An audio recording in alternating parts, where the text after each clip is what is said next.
Dios les bendiga en este hermoso día. Aquí estamos una vez más para predicar el poderoso mensaje del Señor. Como ustedes ven, aquí no estamos hoy en el templo, estamos en mi casa por razones de que, me contagié con el virus que anda por ahí. Gracias al Señor, pues, y gracias también a todas las oraciones de ustedes. Poco a poco vamos saliendo de todo eso, pero aquí estoy. Les pido que sigan orando por mí. Les pido que continúen orando por mí. Y bueno, he querido predicar porque el pueblo necesita la palabra de Dios. Todos necesitamos la palabra de Dios. Y mi compromiso primeramente es con Dios y también después con ustedes. Entonces vamos en esta mañana a predicar bajo el título Dios con nosotros. Es un mensaje que el Señor me dio ya hace días y quiero predicar sobre el nacimiento de Jesucristo. Quiero darle un saludo también a todas las personas que nos ven en las redes sociales. Dios les bendiga, gracias por estar aquí con nosotros. Si necesitan una Biblia, oración, nos pueden escribir al correo electrónico que vamos a estar poniendo o que siempre ponemos después que grabamos todos estos videos. Bendiciones. La palabra del Señor dice en el Evangelio de Mateo, capítulo 1, Evangelio de Mateo, capítulo 1, versículos del 18 al 25, dice así la palabra del Señor. El nacimiento de Jesucristo fue como sigue. Estando María, su madre María, comprometida para casarse con José, antes de que se llevara a cabo el matrimonio, se halló que había concebido por obra del Espíritu Santo. Entonces José, su marido, siendo un hombre justo y no queriendo denunciarla públicamente, quiso abandonarla en secreto. Pero mientras pensaba en esto, se le apareció en sueños un ángel del Señor, diciéndole: José, hijo de David, no temas recibir a María tu mujer, porque el niño que se ha engendrado en ella es del Espíritu Santo. Y dará a luz un hijo, y le pondrás por nombre Jesús, porque él salvará a su pueblo de sus pecados. Todo esto sucedió para que se cumpliera lo que el Señor había hablado por medio del profeta, diciendo: He aquí la Virgen concebirá y dará a luz un hijo, y le pondrán por nombre Emmanuel, que traducido significa Dios con nosotros. Cuando José despertó del sueño, hizo como el ángel del Señor le había mandado, y tomó consigo a María como mujer, y la conservó virgen hasta que dio a luz un hijo y le puso por nombre Jesús. Oremos. Padre, te damos gracias una vez más por la oportunidad que nos das de predicar tu palabra, de escuchar tu palabra. Sabemos que muchas personas en este momento no tienen el privilegio de escuchar tu palabra, Señor, de estar en tu casa. Pedimos, Señor, que este lugar se convierta, Padre mío, en ese templo tuyo, Señor, y que nosotros como templo tuyo podamos estar listos para recibir tu palabra. Prepara la tierra de nuestros corazones, Señor. Y te pedimos, Padre mío, que seas tú hablándonos, Padre, en esta hora, Señor. Señor, te damos gracias por haber venido a este mundo en carne, por haber tomado la naturaleza humana y haberte dado en la cruz y derramar esa sangre preciosa que nos limpia de todo pecado y nos reconcilia contigo.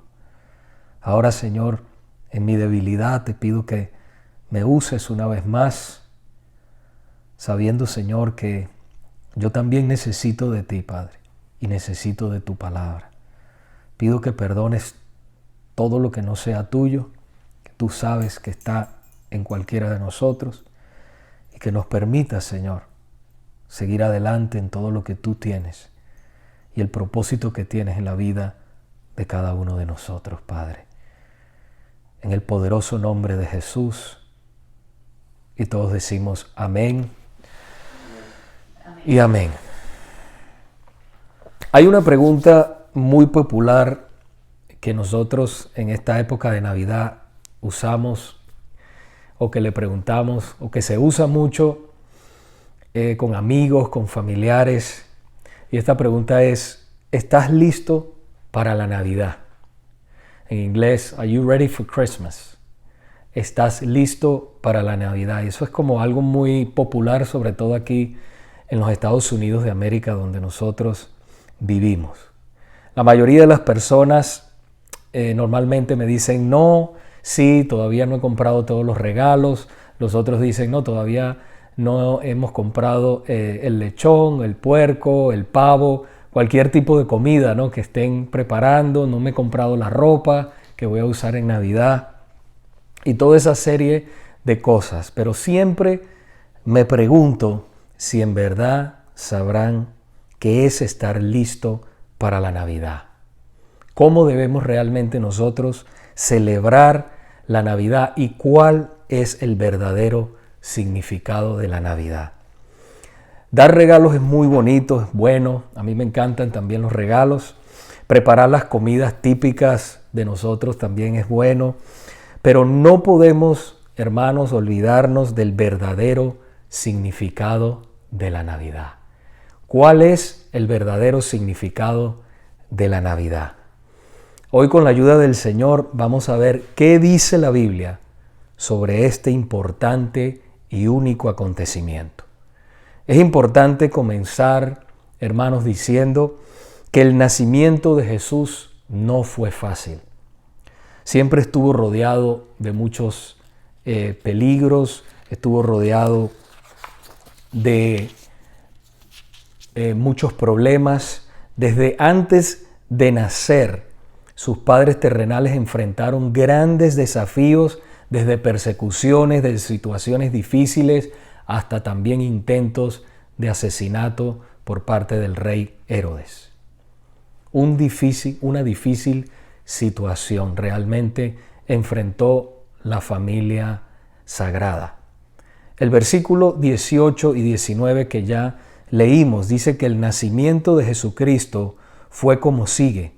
Estando su madre María comprometida para casarse con José, antes de que se llevara a cabo el matrimonio, se halló que había concebido por obra del Espíritu Santo. Entonces José, su marido, y pongamos mucha atención aquí, siendo un hombre justo y no queriendo denunciarla públicamente, quiso abandonarla en secreto.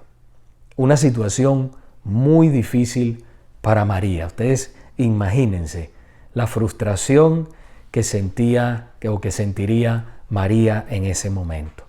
Debemos observar en este pasaje que María sabía algo que José no sabía y que tampoco creería muy fácilmente.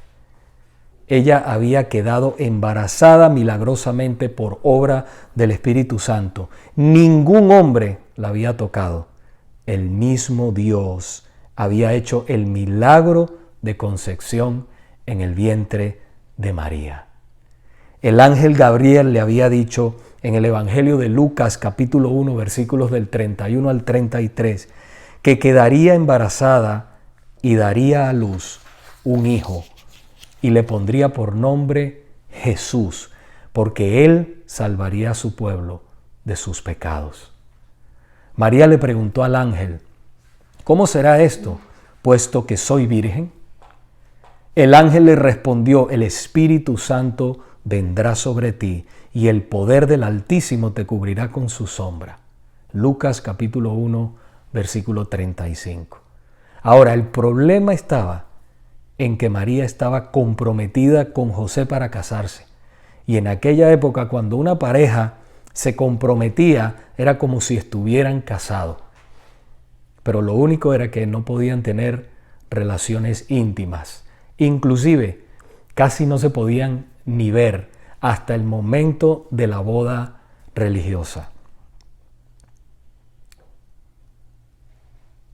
Cada uno de ellos vivía en la casa de sus padres y estaba separados de cuerpo, pero como les dije, estaban comprometidos por esas leyes judías en esa época. Dicho sea de paso, que es precisamente lo que Dios quiere para nosotros como sus hijos, como la iglesia. Nosotros no debemos tener relaciones íntimas hasta que nos casemos por la iglesia. Eso es algo que no es muy popular hoy en día, pero es la voluntad de Dios. Acuérdense que Dios no pasa de moda. Las cosas pasan de moda, pero nuestro Dios y su palabra es una sola y nunca pasa de moda. Qué hermoso experimentar nosotros el matrimonio cuando esperamos la bendición de Dios hasta que nos casemos y nos unamos, como hicieron esta pareja en esa época. Y muchas parejas también lo han hecho así y han experimentado una gran bendición de Dios. Amén. Ahora, la situación de María era terrible. En aquella época la ley decía que si una mujer o un hombre adulteraban, debían ser lapidados o debían morir, en otras palabras, apedreados, dice la palabra en el libro de Deuteronomio capítulo 22, versículos 23 y 24. Ahora, José era un hombre justo y amaba a María. Y a pesar de que se sentía él traicionado, no dijo nada, sino que se separó de ella en secreto. Versículo 19 que ya leímos. Pero por la intervención divina del ángel, el ángel se le aparece a José en sueños y le dice que el embarazo de María era algo milagroso. El Espíritu Santo había obrado de una manera poderosa. En otras palabras, el mismo Dios había formado al Salvador en el vientre de María.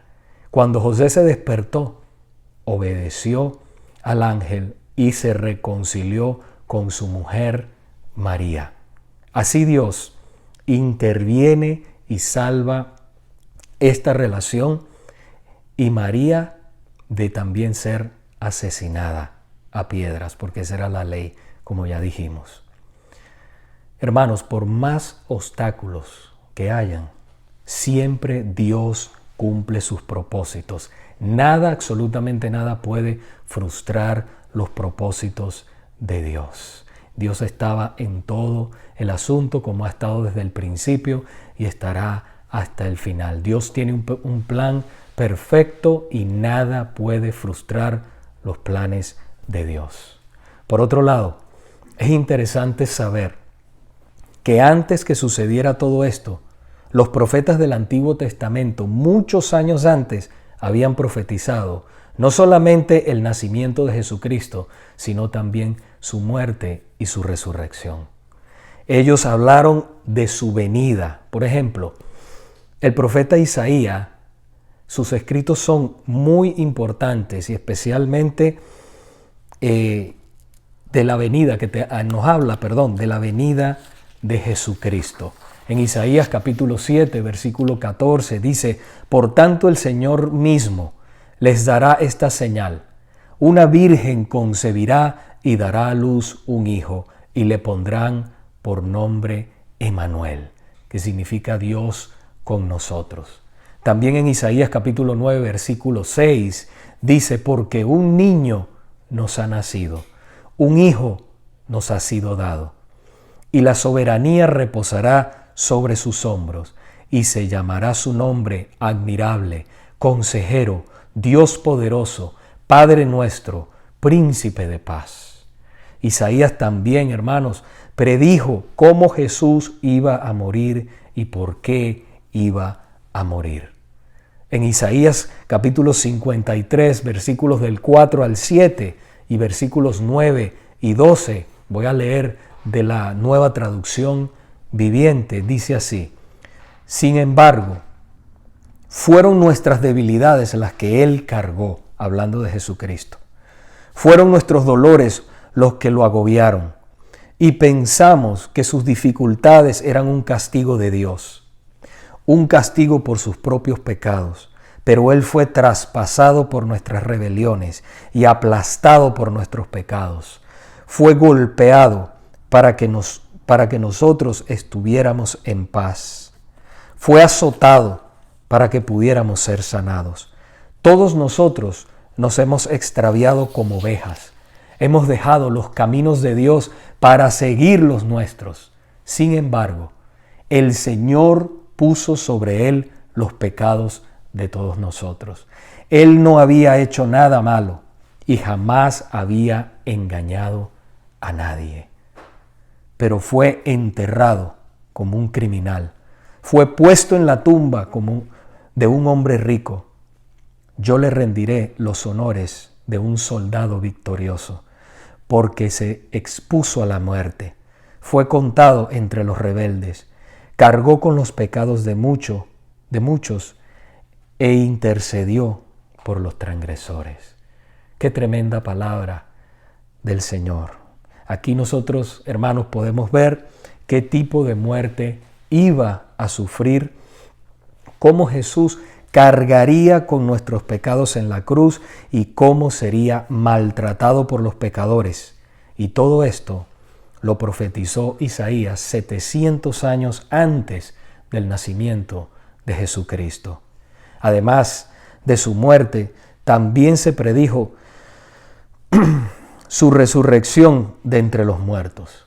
La profecía más clara se encuentra en el Salmo 16, versículo 10, que le escribió el rey de Israel, el rey David, y dice así: porque no dejarás mi alma en el Seol, ni permitirás que tu santo vea corrupción. También en Isaías, de nuevo, 53, 11, dice: cuando vea todo lo que se logró mediante su angustia, quedará satisfecho.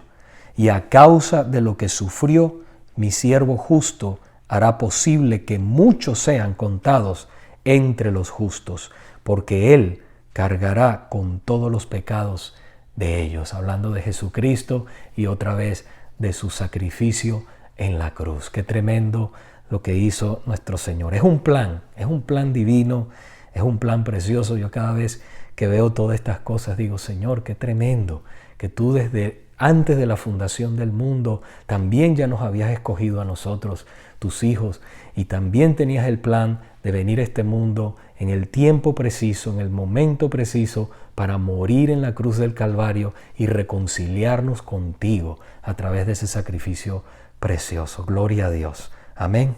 Así que, hermanos, por eso no es de extrañarnos que Jesús, el Mesías, les dijera a los líderes religiosos de su tiempo en Juan capítulo 5, versículo 39, escudriñad las Escrituras, porque a vosotros os parece que en ellas tenéis la vida eterna, y ellas son las que dan testimonio de mí. Todo fue, como decía, un plan de Dios por amor para salvar a su iglesia en el mundo. Amén. Qué hermoso, ¿verdad? Un plan divino. Hay otras profecías, hermanos, y sus cumplimientos que están en el Nuevo Testamento y en el Antiguo Testamento, pero que se predijeron y que se cumplieron, pero otras todavía no se han cumplido, pero están por cumplirse, y que hablan también de la segunda venida de nuestro Señor y Salvador Jesucristo. Y la iglesia está esperando con anhelo esa segunda venida, cuando el Señor aparecerá, levantará su iglesia y estaremos con Él para siempre, dice la palabra del Señor. Pero estas todas que hemos leído, las hemos leído para que ustedes sepan que Jesús es el Mesías prometido, el Salvador de muchos. Ahora, ¿cuál es el verdadero significado de la Navidad? ¿Cuál es el verdadero significado de la Navidad?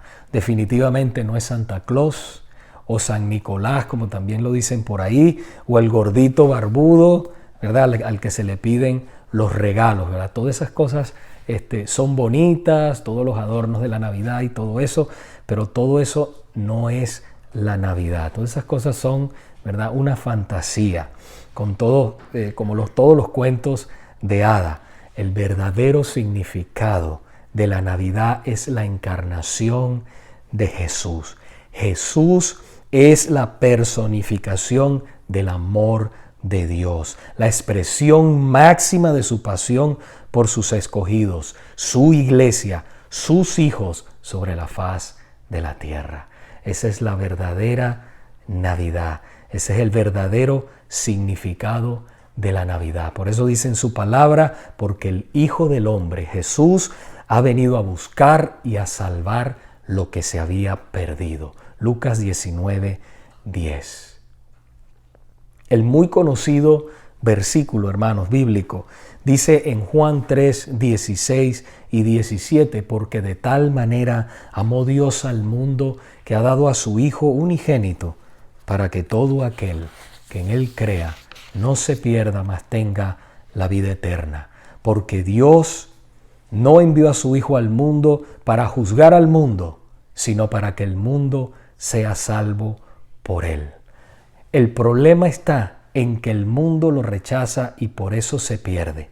¿Se pierde de qué? Fíjense en estas dos frases. No se pierda y sea salvo. ¿Por qué dice no se pierda y sea salvo? La expresión no se pierda y sea salvo quiere decir que todo el que no se arrepienta en humildad de sus pecados y ponga la fe en Jesús está perdido y camino a la condenación eterna, camino al infierno. Jesús vino a salvarnos, hermanos, de ir al infierno, y esa es la máxima expresión de su amor. A muchos de nosotros nos ha librado de ese horrendo lugar y le damos gloria a Dios en este día por eso. Nos ha librado de ese horrendo lugar. Muchos de nosotros íbamos directo allá, pero Dios en su misericordia nos salvó en el momento preciso. Por eso la alabamos, por eso le servimos con tanto anhelo, con todo el corazón, porque Él nos ha salvado de ir a ese lugar horrendo. Jesús vino a buscar y a salvar lo que se había perdido, y eso somos tú y yo y todo aquel que se arrepienta y ponga la fe en Jesús como su Salvador. Quisiera ir ya terminando en este momento. Quiero contarle la historia de un hombre que tenía 2 hijos. El menor le dijo al padre: Padre, quisiera que me dieras la herencia en vida. Y dice el Señor, esta historia la contó nuestro Señor Jesús, que el padre le dio la herencia a sus hijos, la repartió a sus hijos. Pero dice que pocos días después, el hijo menor empacó sus cosas y se fue a una ciudad lejana a gastarse toda la herencia en prostitutas. Bueno, eso se lo estoy poniendo yo agregándose. Pero vivió desenfrenadamente, se gastó toda la herencia. Y dice la palabra que en ese mismo momento vino una hambruna grande a ese lugar. Y ya el muchacho no tenía dinero. Y dice la palabra que empezó a pasar hambre. Y le pidió trabajo a uno de los hacendados que estaban allí en la ciudad. Le pidió trabajo y le dijo: por favor, dame aunque sea trabajo alimentando los puercos. Y el hacendado lo mandó a alimentar los puercos. Y dice que aún las algarrobas es un fruto que tiene muchas semillitas por dentro, como frijolitos. Y dice que se lo dan para alimentar a los animales. Y dice la palabra que aún las algarrobas le parecían buenas a ese joven, pero tampoco le daban eso de comer. Entonces él dijo: en la casa de mi padre hay tanta comida y hasta los jornaleros tienen comida de abundancia. Ya sé lo que haré. Iré, me devolveré a mi casa, le pediré perdón a mi padre y le diré que me haga como uno de sus trabajadores, como uno de sus jornaleros. Y dice la palabra que el muchacho empacó y se fue. Y cuando iba de lejos, llegando a su casa, dice que el papá lo vio. Y cuando lo vio salió corriendo, se le echó en el cuello y lo besó. Y el muchacho le dijo, Padre, he pecado contra el cielo y contra ti, ya no soy digno de ser tu hijo. Pero el padre le dijo a sus sirvientes, traigan el mejor vestido, traigan el mejor anillo, maten el mejor cordero, porque mi hijo estaba perdido y hoy ha vuelto a casa. Esta historia nos ilustra lo que el Señor ha hecho por nosotros, hermanos. Esta historia nos dice exactamente lo que Jesús vino a hacer por nosotros. Él vino a buscar y a salvar lo que se había perdido. Ese padre de esta historia es Dios. Y ese joven que se ha ido a vivir sus propios caminos, somos todos aquellos que hemos escogido andar a espaldas de Dios. Pero el Señor, con brazos abiertos, nos recibe si nosotros nos arrepentimos de todo pecado y ponemos la fe en Jesucristo y volvemos a casa. Por eso en esta tarde yo te invito a que vengas a Jesús. Ven a Jesús en arrepentimiento y fe, y Él va a salvar tu alma en esta tarde. Oremos. Padre, te damos gracias en este momento por la oportunidad que nos das de predicar tu palabra. Te pido en este momento que tú toques a aquella persona que está sintiendo, Señor, el poder de tu Santo Espíritu, que tú lo traigas en arrepentimiento y que tú salves su alma. Que te diga sí, Padre, en este momento. Que tú salves su alma y ponga la fe en ti, Señor. Y a nosotros como iglesia te queremos rogar, Padre mío, que nos fortalezcas para poder ser agradecidos, andar con reverencia y concientizar, Señor amado, que la verdadera Navidad eres tú, que la verdadera razón de la Navidad eres tú, Jesucristo, que nació en un pesebre hace más de 2000 años para darnos vida eterna y para reconciliarnos contigo y darnos vida eterna. En el nombre de Jesús. Y todos decimos amén y amén. Dios les bendiga grandemente. Feliz Navidad y gracias por haber estado aquí con nosotros.